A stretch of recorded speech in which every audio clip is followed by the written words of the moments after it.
Salut à tous. Aujourd'hui, je vous amène au cœur d'un événement incroyable qui secoue le Burkina Faso. Imaginez un instant des citoyens ordinaires qui décident de dormir dehors, sous la pluie, sous le vent, juste pour protéger leur président. Oui, vous avez bien entendu. Ce qu'on voit là-bas dépasse tout ce qu'on pouvait imaginer. Accusation d'ingérence étrangère, mobilisation populaire massive, patriotisme à fleur de peau.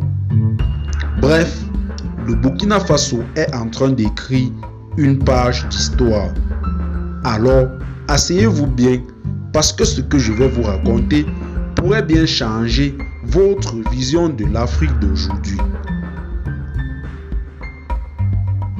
Pour bien comprendre ce qui se joue aujourd'hui au Burkina Faso, il est essentiel de revenir sur le contexte politique qui a mené à cette situation unique. Depuis plusieurs années, le Burkina Faso traverse une période d'instabilité profonde.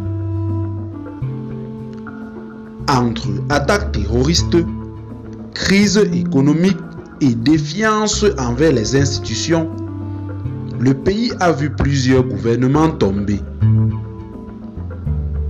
En septembre 2022, un jeune capitaine de l'armée, Ibrahim Traoré, prend le pouvoir lors d'un coup d'État. Il promet alors de restaurer la sécurité, de défendre la souveraineté du pays et de lutter contre l'influence étrangère. Rapidement, Ibrahim Traoré devient une figure emblématique pour de nombreux Burkinabés, notamment pour sa posture ferme contre certaines puissances occidentales et son discours en faveur d'une Afrique libre et indépendante.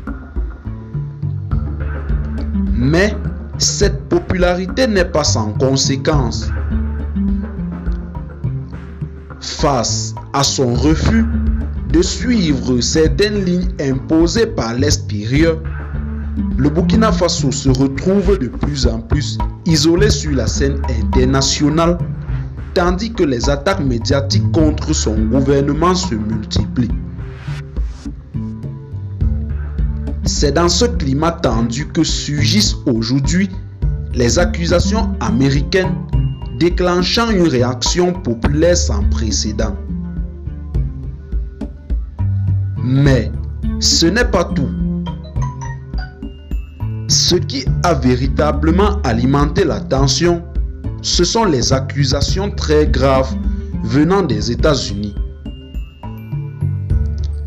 C'est une déclaration qui a fait l'effet d'une bombe. Un général américain a publiquement accusé le président Ibrahim Traoré de détourner les richesses du Burkina Faso, en particulier l'or, pour consolider son pouvoir militaire et politique. Selon ces accusations, le président burkinabé utiliserait les revenus issus de l'exploitation minière pour financer une armée parallèle et échapper au contrôle des institutions internationales. Des propos graves qui ont été largement relayés dans certains médias occidentaux sans réelle preuve à l'appui. Du côté du Burkina Faso, la réponse ne s'est pas fait attendre. Le gouvernement a dénoncé une manipulation destinée à déstabiliser le pays et à justifier une éventuelle intervention étrangère. Des propos qui ont immédiatement enflammé les esprits aussi bien au Burkina qu'à travers toute l'Afrique.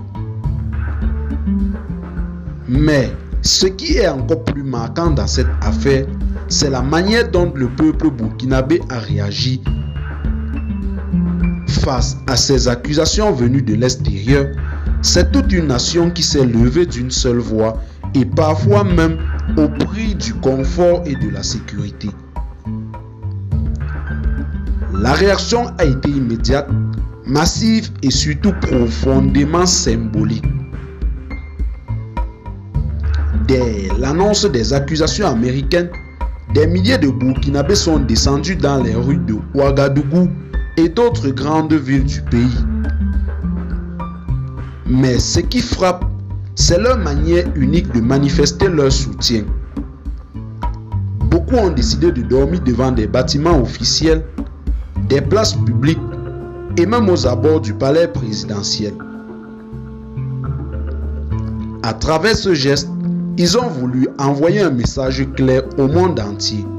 Je cite, « Nous sommes prêts à veiller sur notre président, à défendre notre souveraineté, coûte que coûte. » Fin de citation. On a vu des images fortes. Des familles entières installées sur des matelas de fortune, des jeunes chantant des slogans patriotiques toute la nuit, des vieillards rappelant que cette lutte pour l'indépendance ne date pas d'hier. Cette mobilisation n'est pas seulement un élan de solidarité envers Ibrahim Traoré. Elle est aussi l'expression d'une profonde soif de dignité, d'indépendance et de rejet de toute forme de néocolonialisme. Aujourd'hui, le peuple burkinabé rappelle au monde qu'il n'est pas prêt à céder face aux pressions extérieures. Et ce message dépasse largement les frontières du Burkina Faso. Mais pourquoi une telle mobilisation provoque-t-elle autant de tensions internationales? Pourquoi le Burkina Faso, ce petit pays d'Afrique de l'Ouest, est-il devenu si stratégique aux yeux des grandes puissances? Pour comprendre cela, il faut regarder au-delà des frontières visibles. Le Burkina Faso traverse aujourd'hui un moment historique. À travers cette mobilisation impressionnante, le peuple burkinabé montre au monde que la souveraineté ne se négocie pas. Face aux accusations venues de l'étranger, face aux tentatives d'intimidation, une partie de l'Afrique se lève, déterminée à écrire sa propre histoire, loin des influences extérieures. Ce qui se passe au Burkina Faso n'est pas un simple événement local. C'est un signal, une alerte, un appel à la dignité pour tous les peuples africains. Merci d'avoir suivi cette analyse. Dites-moi en commentaire, pensez-vous que cette mobilisation pourra réellement changer le rapport de force entre l'Afrique et les grandes puissances? Si vous avez apprécié cette vidéo, n'oubliez pas de liker, de vous abonner et surtout de partager autour de vous. Parce que l'information libre et indépendante est plus nécessaire que jamais.